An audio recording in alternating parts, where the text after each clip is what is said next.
أنا أذكر لكم يا أصدقائي القصة. ماذا يا أسلام؟ لماذا تضحك؟ لم أذكر شيئا بعد. لقد كلمني أحمد آلف ذات ليلة من الليالي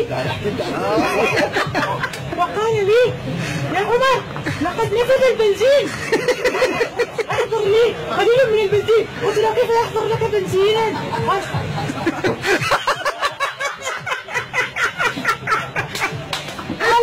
قال احضر قليلا من الجرجل. فجئت بالجرجل ودخلت على الرجل وقلت له اعطني قليلا من البنزين. قال لا، لن اعطيك بنزينا.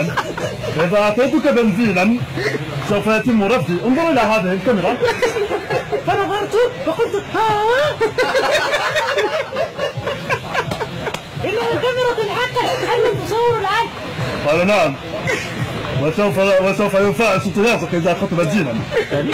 نعم. وقلت له حسنا ماذا سافعل الان؟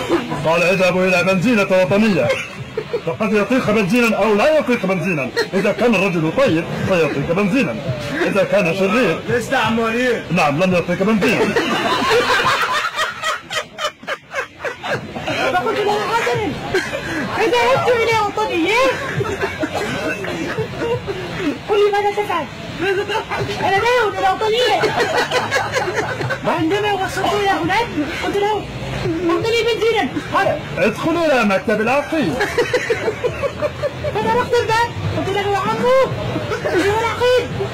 رايته يضحك، لماذا لا اعرف. فقلت له اتضحك علي؟ قال لا. ماذا تريد؟ قلت له اعطني بنزين. قال اعطني الرخص والبطاقه وكل ما تملك. قلت له هل تريد الكنوت؟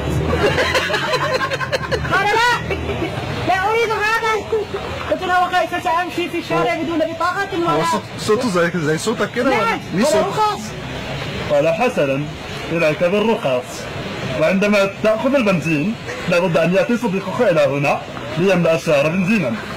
قلت له حسنا.